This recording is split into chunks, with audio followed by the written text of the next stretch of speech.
It's also the last of the novels, the penultimate book, and also the first book and only novel to be published after Ian Fleming's death. It's also the first novel and it's also the only novel and the so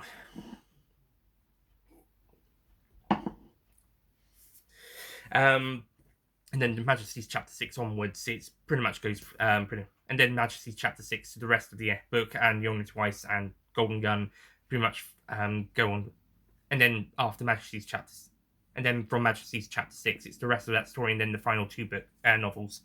So yeah, this is the final story in the Fleming Bond chronology. So yeah, this is the final story by Fleming. Of course, we got some short stories that took place a bit earlier, but for fuck's sake. But of course, we got because M feels like Bond needs to test his loyalty to the service. He decides to send Bond on a mission to assassinate Francisco Scaramanga, aka the Man with the Golden Gun. Eventually discover. But yeah.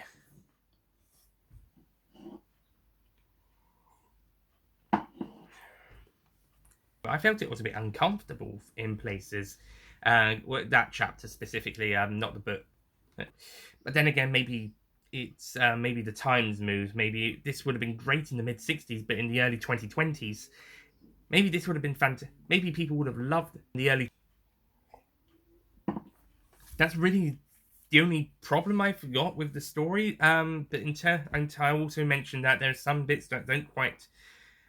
But I also mentioned that there are maybe earlier on in his life, or if Tracy hadn't died, then yeah, or if he was still with Kissy, but only as the Japanese fisherman, maybe not so much as an English spy. But besides them, not anymore. But then again, unless he finds one he truly loves. This was released in 1966, so yeah, and probably so Fleming might have taken inspiration from the book, the film Blonde. Although not to the, so yeah, and here's a bit of I am a bit disappointed that he's not in the film.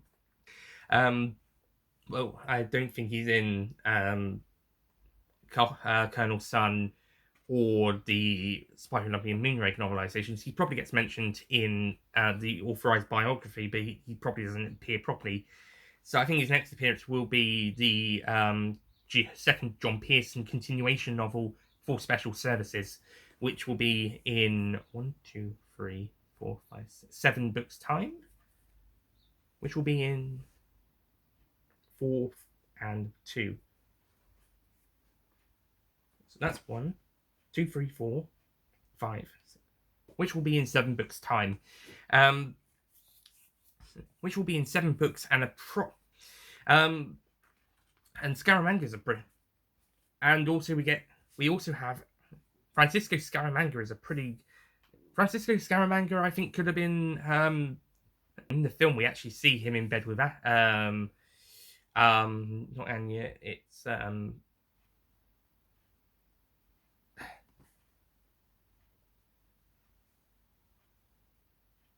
in the film we actually do see him in bed before having sex. Well, not quite having sex, but he's in bed, and then he goes off to commit a assassination when he kills the Solex expert guy in Thailand or Hong Kong. I think it's Hong Kong, because Bond is then taken to the MI6 HQ at Hong Kong. So yeah. But I can't imagine. Since I've seen the film,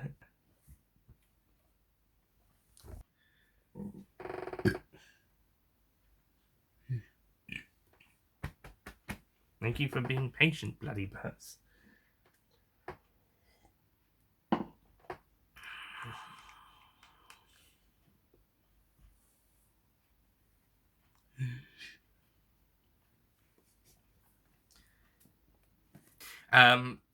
However, the basis of our, and if it was And if it was, one of the, yeah, The Man with the Golden Gun is a pretty great way to end off the Ian Fleming Bond novel, and a few things to be ironed out in King. Well, it would be, and chapters 6 onwards of the. So tune in next time for the final Ian Fleming book. We will be reviewing. And whilst it's not perfect, it is definitely a very. Before I go, but despite him also, alongside the fact that Bond's written, directed, and told to act, um, also the fact that Roger Moore was, and not to mention that it's one of this is one of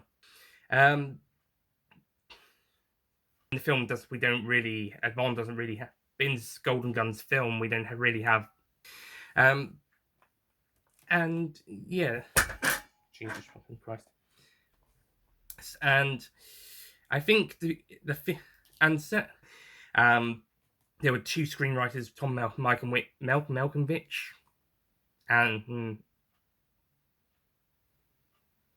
Machenwich, and regular Bond writer and of course, whilst Guy Hamilton was back in the director's seat, this film feels a bit different to the previous couple of films, even though he only.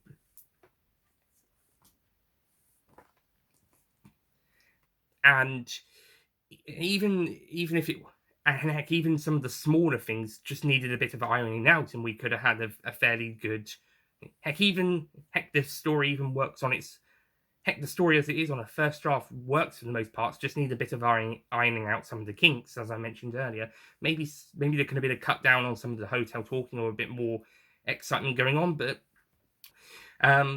so yeah, and Scaramanga themselves are a much better character. Okay, so that's my comparison and my okay. So on final thoughts, I think condoned by M. That's condoned. That's yay, not condone. Yeah, that's right.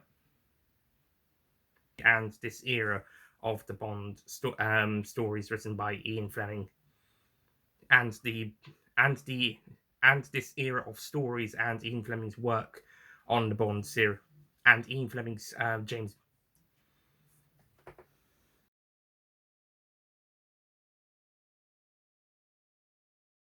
Don't forget to click below to subscribe to the Nicholas Payne bonus content YouTube channel.